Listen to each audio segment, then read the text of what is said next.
Hey everyone, we're looking at the respiratory system today, and we're going to study the anatomy first, and then there's a bunch of wonderful physiology to consider towards the end. To begin, here's an overview of the anatomical layout of the respiratory system, or respiratory system.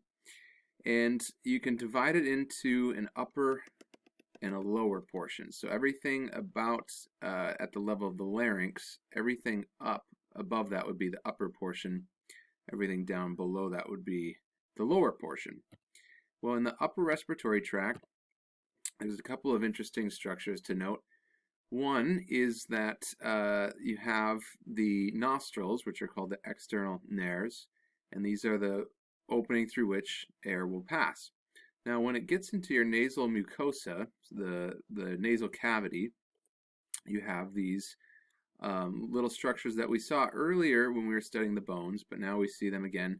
These are called the turbinates, or they're called, plural would be the conchi, concha for singular.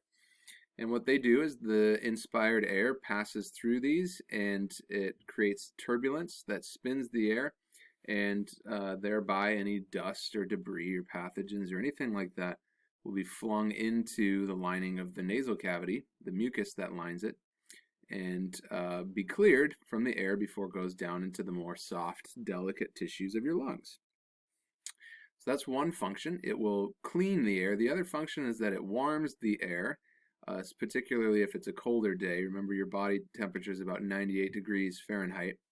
So if you're breathing and inspiring, 50-degree air, it helps to warm it up a little bit before it goes down into your lungs. And third, there is going to be some humidification of the air. So as the air spins, it will pick up the moisture from the nasal cavity and come down. Furthermore, as you expire the air, it's thought that it has the reverse effect. It helps to take the moisture back out, reclaim the moisture so that the air that you're breathing isn't as full of moisture, so you can actually reclaim and not lose that moisture that you use to humidify the air. And it's thought that, for example, camels have massive conchi in proportion to their nasal cavity. They're about 6 times larger proportionally than ours. It's thought that that plays a major role in them being able to reclaim water and minimize the amount of water loss through expiration. Those are the conchi. Now, underneath the conchi, there are these little tunnels that the inspired air passes through as it spins. Those are called the meatuses. Meatus, we've seen that, think about like the external auditory meatus. Meatus basically means like a canal or a tunnel through bone. That's what we see here. Right beyond the conchi, there's an interesting opening here, which is an opening to what's known as the eustachian tube.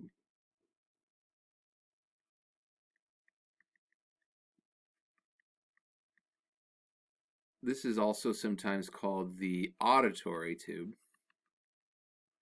And it's a secret little passageway that leads right up to the inside of your eardrum. So if I was to draw a picture, like let's say this is your external ear canal, the sound waves coming in, here's your ear. Okay, the sound waves would come in and then they would eventually meet a dead end. They would meet the tympanic membrane, which mostly seals up that space. And they would vibrate the tympanic membrane. And then on the other side of that is now the inner ear, and the two compartments are kept separate. And that eustachian tube is going to be a tube that opens up right up to the inside of the inner ear.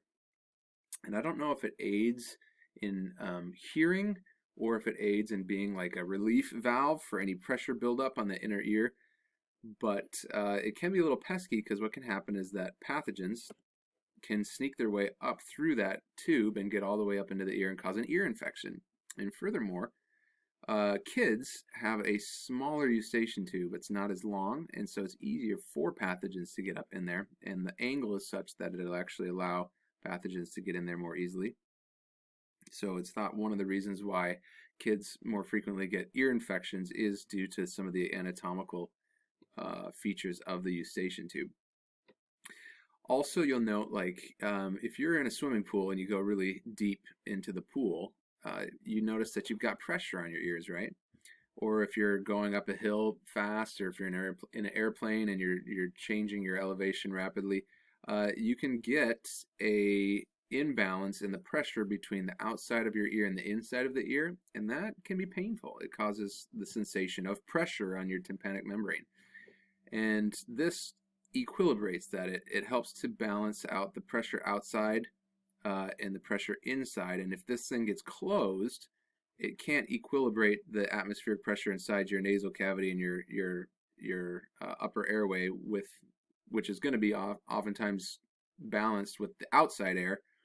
And so now you've got a little bit of a compartmentalization of that part of your body, where you could have more pressure on the outside and less pressure on the inside, because the pressure in and out can't equilibrate.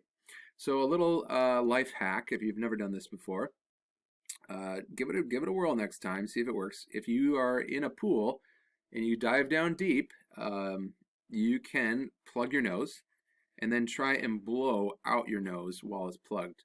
It generally will force this open and then equilibrate, and you might even hear like a little squeaking noise, and it will take the pressure off your ear. At least it did for me. I was a diver in high school, so frequently, diving down and going rapidly to the bottom of the pool, and after every dive I would have to do this to spare my ears the agony, and it worked every time. Okay, I'll give you that tip free of charge. Okay, so then we have the place where all of the tubes come together. This is called the pharynx, and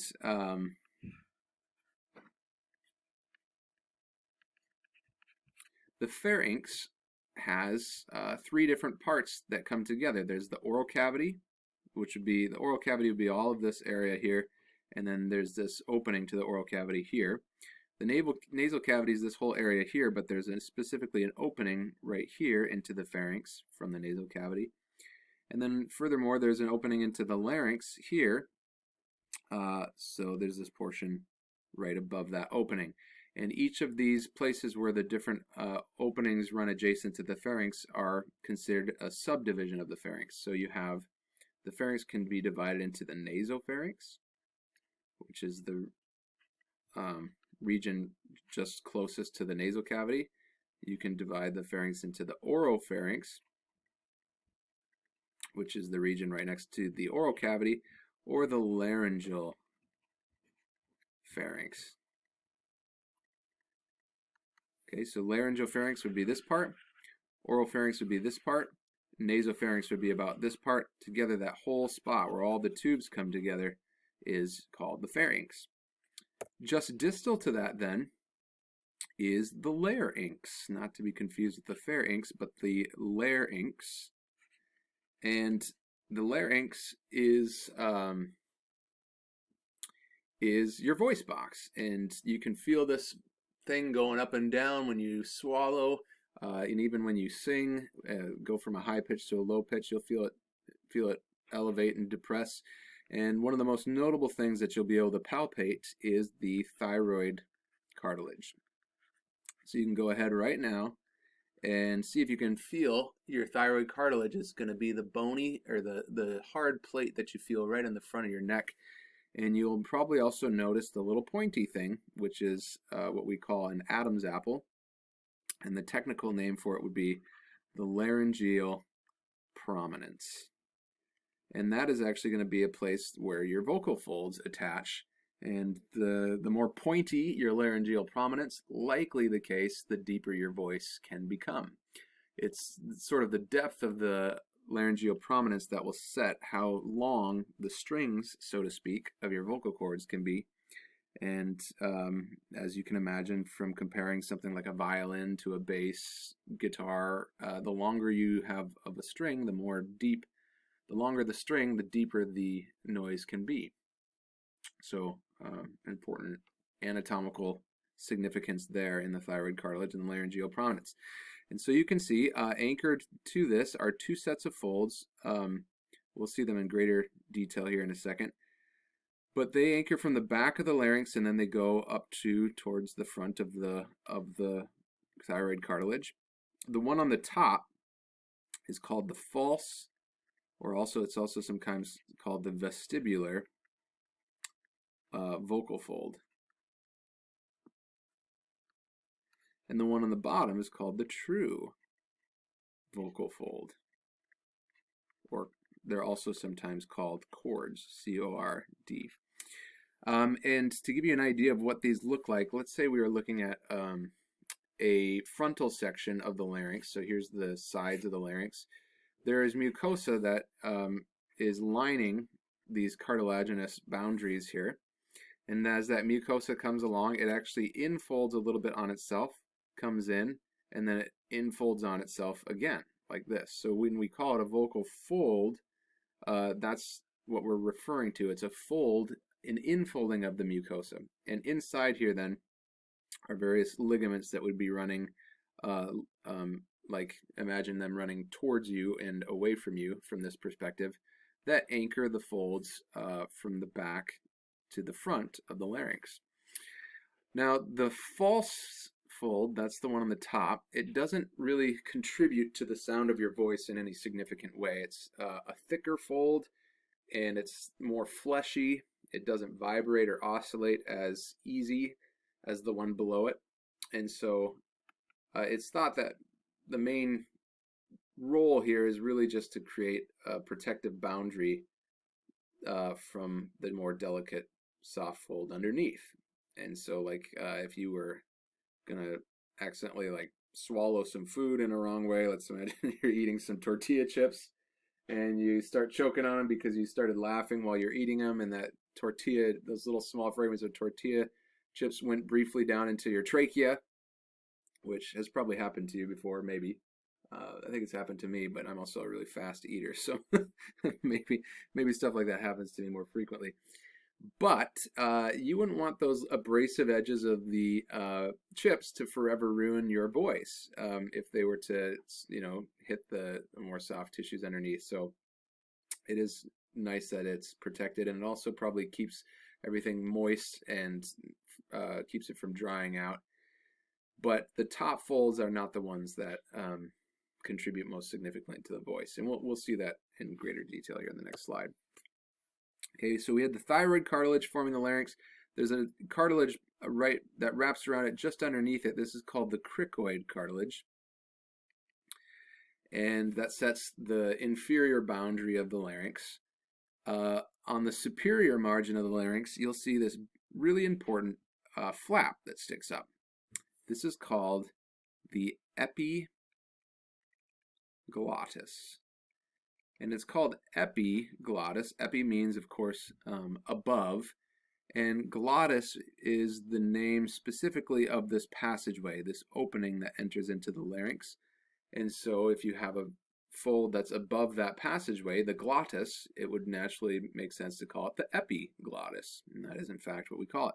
The epiglottis is anchored to the hyoid bone, sitting here. So the hyoid bone plays a really important role in swallowing, because it is like a hinge point for a lot of those ligaments and muscles. And essentially what happens when you swallow is that there's a trigger here called the uvula, which is more of a digestive structure, but we talk about it here in the respiratory system just because it's coupled with the actions of the epiglottis. And when you swallow, there's a bolus of food that presses against that uvula and pushes it. And when that happens, it triggers a whole bunch of muscles to contract, which ultimately are going to squeeze the bolus down. And as it squeezes the bolus down, it grabs onto this little trap door and makes it flip down. And then the flap covers the opening and diverts the food towards the posterior tube, which is your food tube, the esophagus tube. And it keeps it out of the more anteriorly located tube, the trachea, which is your wind tube. So when you are drinking something and you start laughing, or you're not paying attention and it actually goes down the wrong tube and you have to cough to get it out, that's what we mean. It was supposed to go down the esophagus, but instead snuck its way into the trachea. And I'm always surprised at just how well this seal is. I mean, when you look, every time I look at a figure like this, I'm like, how on earth does this flap bend down and totally seal that up so that things, not even the smallest amount of things can sneak into the larynx.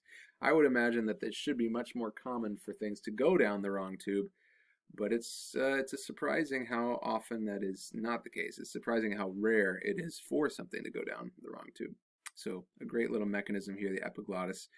And not only is it the bending of the epiglottis down that seals off that passageway, but also there will be some muscles contract to raise the larynx up. And in combination of raising the larynx up and the food bringing the flap down, we have a nice protective covering, preventing things from entering the airway. And if you don't believe me, just go ahead and give it a try. Grab your larynx, give yourself a nice swallow, and you'll feel it elevate as you swallow.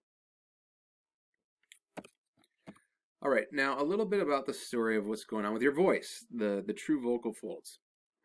Here is a sagittal section of the larynx. So again, we have our thyroid cartilage right out in front. We have our cricoid cartilage in the back.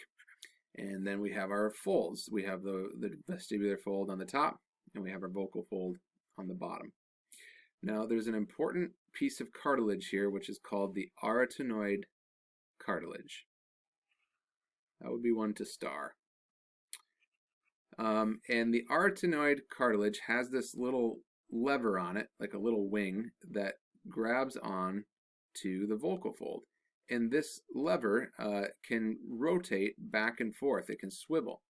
When it rotates inward, it causes tension to be put onto the fold, which is going to make it vibrate faster, which is going to make your voice a higher pitch.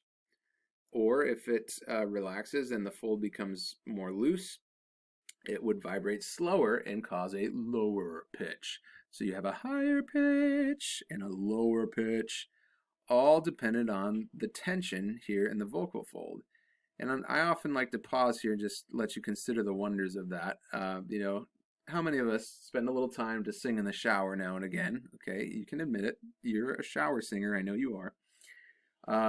Well, when you're singing in the shower or you're singing anywhere, it's often amazing to me to think about the fact that you can hit the pitches that you intend to hit, or at least most of us can hit the pitches that we intend to hit. We can sing, right? There's a melody, and you can change the pitch of your voice to match the melody.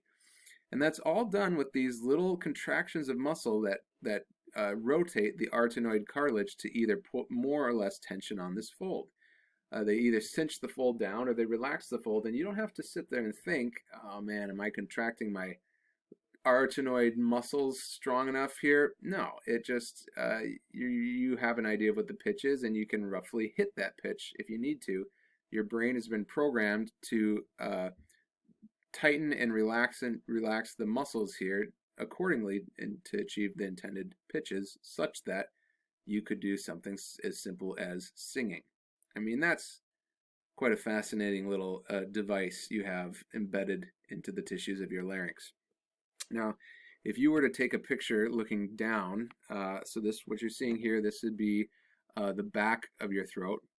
This would be the front of your throat, and we have the epiglottis here, and so your tongue, and then the epiglottis, and then the esophagus down in here. This is from a superior perspective, looking down into your larynx. If I was to put like a camera down your throat, which is sometimes done, this is what you would see.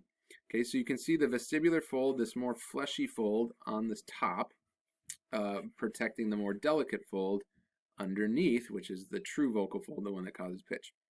And then we have our vocal folds anchored towards the anterior part here, close to the laryngeal prominence.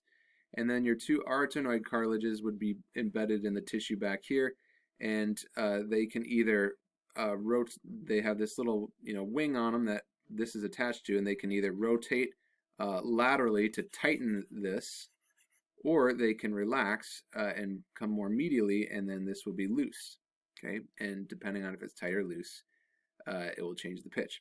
Now I have a little video that shows this, which unfortunately is not the most clear video, but it's somewhat of interesting. So what you're seeing in this video, this is, I believe, the anterior margin, And the arytenoid cartilages would be embedded in the tissue here, and they've got these little wings on them that are grabbing onto the tissue, and you're going to see that they get pulled laterally, and that tightens it, and then you'll see that you don't really see any flapping in the fold when that happens because it's so taut.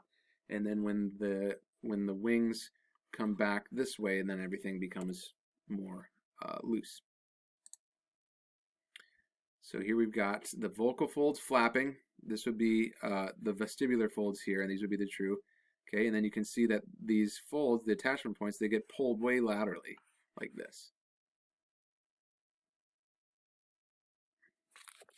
Here's another view. Okay, so here's our arytenoid cartilage right here and here, and they get pulled laterally. The folds get pulled laterally, and when they do, you're going to see that you don't see the flapping anymore.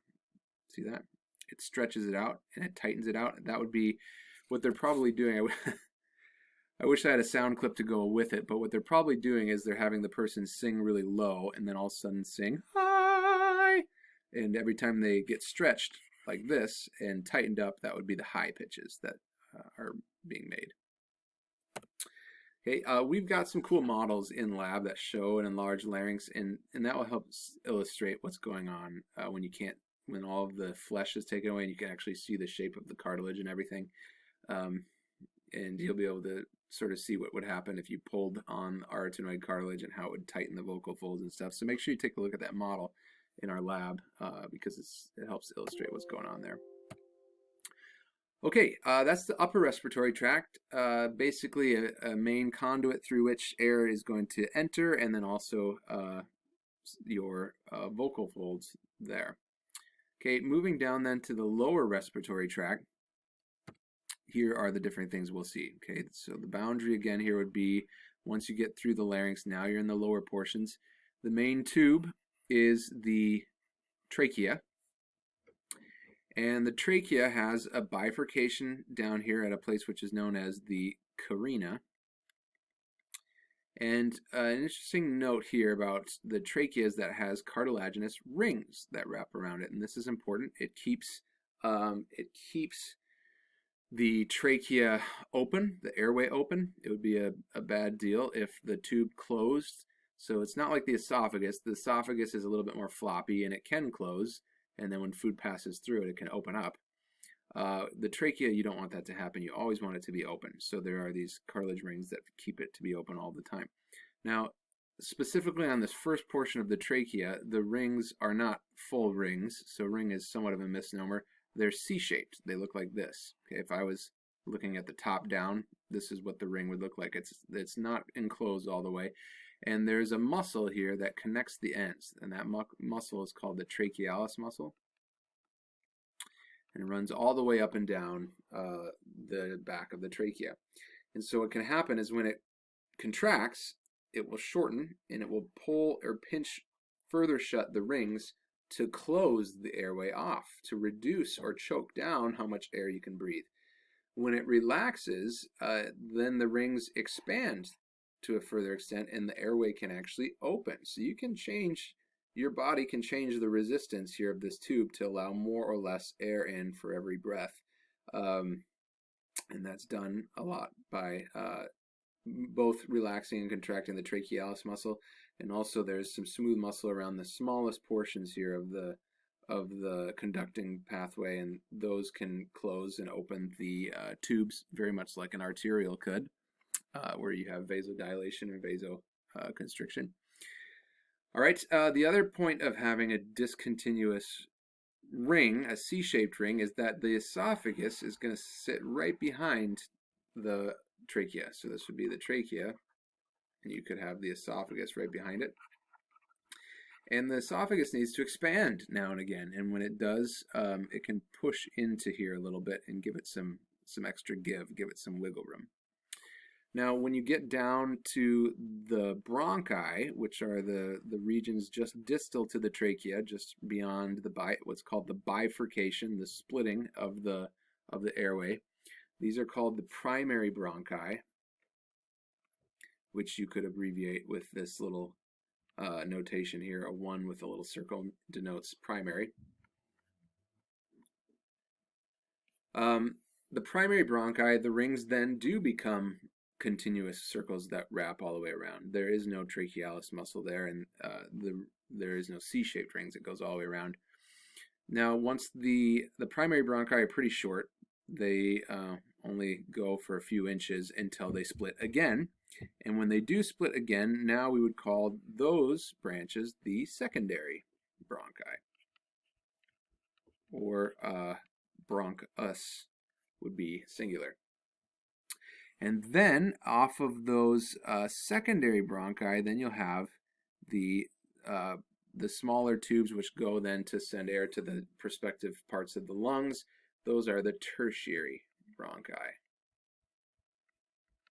And from there, they'll become really small little branches, which are called bronchioles. And the bronchioles will carry them all the way down to what's known as the terminal bronchioles. So this would be analogous to the arterial in the cardiovascular system. It's the smallest pathway into which the air will travel before it goes into a structure which is known as a pulmonary lobule. And that's where we get into the physiological landscape here of what's happening in the respiratory system. The pulmonary lobule is the final end of the line for the inspired air that you breathe. And in there are these little air sacs where gas exchange is going to happen. And we'll see that here in just a minute. Going back then just to the microanatomy, though, you have a right lung and a left, or the macroanatomy, you have a right lung and a left lung, and there's actually 3 lobes to the right lung. There's a superior, middle, and inferior lobe. And on the left lung, there's only 2 lobes. And in part it's thought because there is a little notch out of one of the lobes to take to allow more space for the heart. Your heart leans a little bit to the left side of your body, and so it's thought maybe that's the reason there's only 2 lobes, just a superior and an inferior lobe. All right, so this is where things get pretty complicated, and I think pretty fascinating, is the microanatomy of the lungs. And just look at how complicated this is. There's a lot of stuff going on here, which I think is really cool.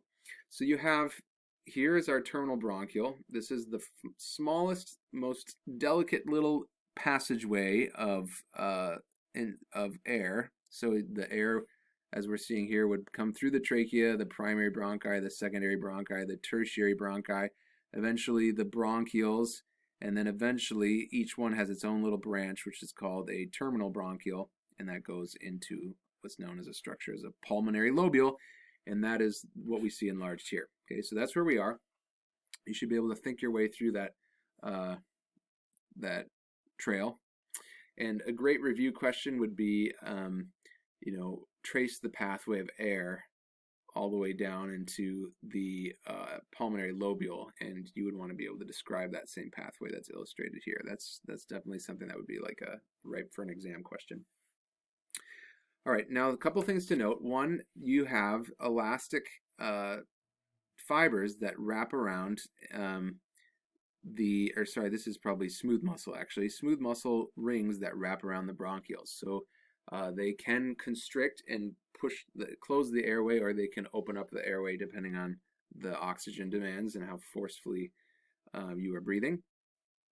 Okay, each terminal bronchiole will lead into what's known as an alveolar sac. An alveolar sac would be like, think about it being like a cluster of grapes. And there would be several clusters of grapes that compose one pulmonary lobule. Okay?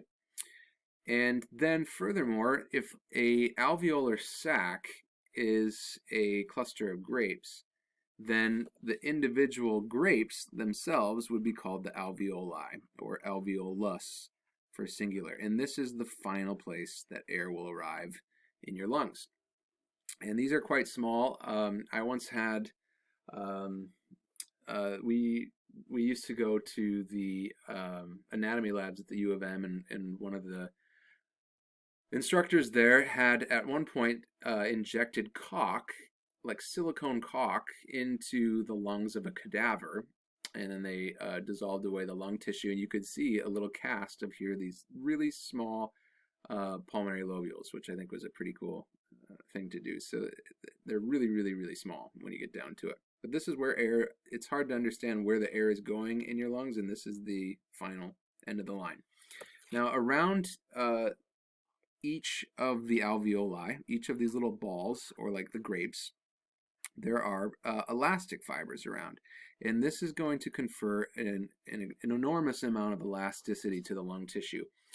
And your lungs are perpetually pulled open, and so the elasticity then helps to close them. And what this lends physiologically is a more passive approach to expiration. So you just go ahead and take a few breaths, and you're going to notice that you have to exert some energy to breathe in. Okay, so if you take a big breath, you're going to feel that it's somewhat of an active process, but then to breathe out, you just have to mostly relax. The breathing out part is done for you, and that's because of these microscopic elastic fibers that wrap around all of your alveoli. When your lungs inflate, it opens up these alveoli, but then it causes tension on the little, think about them being like little mini rubber bands. And then when you relax your muscles, those little rubber bands take over, and all of the squeezing that they're doing across hundreds of thousands of alveoli is going to lead to a shrinkage of your lungs. In fact, if your lungs were able and they weren't perpetually pulled open, they would collapse. They would collapse. I think the statistic is about 10% of the volume that they currently occupy now in your thoracic cavity. So a lot of elasticity there in the lungs, and that really helps you because it means you only have to actively exert yourself during inspiration, not during expiration. It would be quite a strenuous thing if you had to actively contract your muscles to breathe and then also actively contract your muscles to exhale. And in some disease states, that actually is the case. The elasticity has deteriorated, and so there's actually an active amount of effort that the individual needs to put into inspiring and expiring, inhaling and exhaling, and that can be exhausting. So fortunately for most, though, there is that elasticity there to eliminate the extra work. And then here's what you really need to appreciate, just how vascular this tissue is. Okay, so what we're seeing here, this is a branch of the pulmonary artery coming in. This would be a really small offshoot off of that pulmonary artery. And then you have the smallest little portions coming in here and the arterioles. And you have over every alveolus lots of capillaries wrapping around it. And they only will pass for a few, alveoli before they're already being collected into the venous system. So think about how quick this happens. You have a red blood cell passing across the alveolus. This probably takes, I would imagine this can be done in less than half of a second, probably even, less than a quarter of a second. I imagine that the red blood cell passes by very quickly, and that's the only amount of time, that little quarter of a second, 200 milliseconds, that all of the oxygen and the blood can participate in gas exchange. That's it. That's the only time. And it will be the gas exchange that's happening in that very small amount of time that the red blood cell is traveling just closest to the alveolus, that it needs to get all of the oxygen that it requires and offload all of the CO2 that it must get rid of. And then from there, it's going to go to the rest of your body. So all of the tissues of your entire body, every last cell that requires oxygen, will get it from the red blood cells that pass just momentarily across the alveolus. So the stakes are pretty high here, right? If this gas exchange doesn't happen here, your whole body is going to be deprived of oxygen, and you won't be making any energy. And if you're not making any energy, you won't be living very long. Okay, so really important that the gas exchange does happen here, and it happens rapidly. And we'll talk in a second here about why it does happen so rapidly. But you can imagine that every last square inch of the alveoli is packed full of capillaries because, again, any additional capillary you can put here, the more gas exchange you're afforded and the more oxygen you can pick up. So highly vascularized organ is the lungs. There's also going to be some lymphatic vessels here to confer some immune properties. You've got a lot of exposure here. You're out in the open with your lungs because you're constantly breathing in that air, and hopefully most of the pathogens are caught in the nasal mucosa. There's also lining the trachea a pseudostratified ciliated columnar epithelium. We learned about that way back in A&P1, which will help to trap dust and debris and then perpetually move it upward. We call that the ciliary escalator. And for that reason, you will occasionally have to cough because you have this mucus that's catching pathogens perpetually being brought up and out of your trachea, so it's good. And between the nasal mucosa and the mucosa of the trachea, a lot of pathogens will be eliminated, but still there might be some that make it all the way down to the deep recesses of your pulmonary lobules. And then you will need some immune cells there and also a passageway to collect any pathogen that's found and send it over to the lymphatic system. So there are some lymph vessels to be found. Okay, just to give you some mind-boggling statistics here, about 150,000 of these little grapes, the alveoli, in each lung. So lots of little sacs for air to go into. Okay, now a little magnified view here of the alveolus. It looks something like this. So this is one of those little cups here. And the different types of cells that you might find, there are type 1 alveolar cells. These would just be like standard epithelial cells. It's a thin cell. It's a simple squamous epithelial cell. And it has to be very thin to create what's known as the respiratory membrane, which I'll show you in just a second. Okay, also you might find some macrophages. Again, so there's going to be some virins that get in here. There's going to be some dust and some other toxins that maybe get in here, and so there have to be some macrophages that can clean it all up. There will be some interconnections between the alveoli so that air can diffuse across and evenly through the different cups, which is important. Of course, there's going to be a whole bunch of capillaries, so you're seeing all of these cross-sections of capillaries bringing blood around here, and this, you can appreciate then, is the place that gas exchange is going to happen. This is what's known as the respiratory membrane. It's made out of three parts. There's the endothelium of the capillary, then there's the epithelial cell of the epithelium of the alveolus, and then there's a little connective tissue between. But this is like one of the thinnest membranes of your entire body. The capillary of the cells that make the capillary are essentially fused to the epithelium here, and I believe the statistic is that this is less than 0.1 micrometers. Super thin, and that is the only reason that you're able to rapidly get oxygen into the blood and extract CO2 out of it. This is the only place it can occur, and that is going to be what fuels the physiology of the rest of your entire body, this little interaction that's happening across all of these alveoli. Okay, there are also then type 2 alveolar cells, which would be different than the type 1. Type 1 is just the epithelial cells. Type 2 ones are specialized because they secrete a substance which acts as a surfactant. And a surfactant is a general term for any substance that lowers surface tension. And let me just briefly explain what that means, because it probably doesn't mean anything to you right now. Surface tension is what happens when water wants to to adhere to itself. Okay.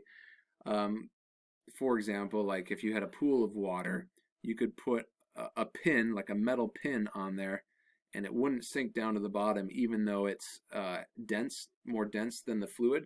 It wouldn't sink because all the water molecules don't want to make a way for it to pass through. That's surface tension. The water molecules want to stick together with one another if they can. It's called cohesion. The water molecules want to stick to one another.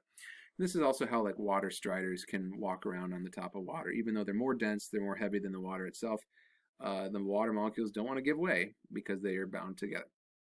Okay, this also happens then, let's say, if you were to mop a floor, and I'll get to the point here in a second, but just to illustrate it, if you were to mop a floor, you would put that water and spread it all the way across the floor with the mop. And if you came back a few seconds later, what you would see is pools or puddles of the water. You maybe applied the water thinly across the surface, but then over time, the water molecules wanted to connect with one another and grab onto one another through cohesion, and it would result in these puddles forming. And they would even defy gravity. They would stick up higher than the thin film that was applied, just for the mere sake of the water molecules wanting to bind to one another.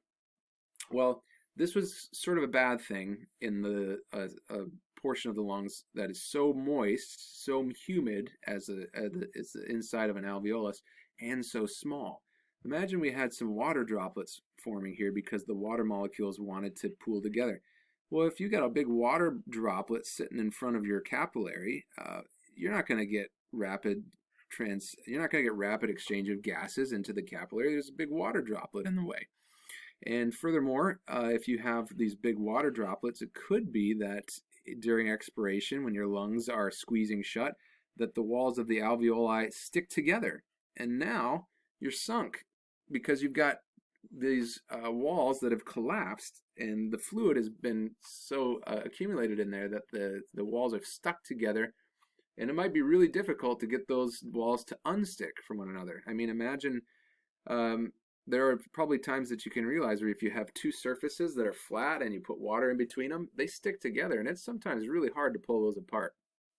And that's actually going to be a beautiful feature that keeps the lungs working as they should. I'll see that in a minute, but we'll see that in a minute. But here at the level of the alveolus, we don't want that. So all that to say, coming back full round to this story here, what surfactant does is it makes it such that the water molecules don't want to bind as fiercely together with one another, and so they then dissipate, and they would keep a more thin coating or a film rather than pooling in puddles. So like we often apply surfactant to mop solution when you're mopping a floor, because you want it to be a nice thin fluid that dries evenly. You don't want these puddles on the floor drying and making watermarks. And so that's the same thing that happens here in the alveolus. The surfactant makes it such that there is a much thinner film of water that is evenly dispersed across the tissue. You don't have any condensation forming droplets, and thereby you reduce the risk of the alveolus, the alveolar walls sticking close to one another.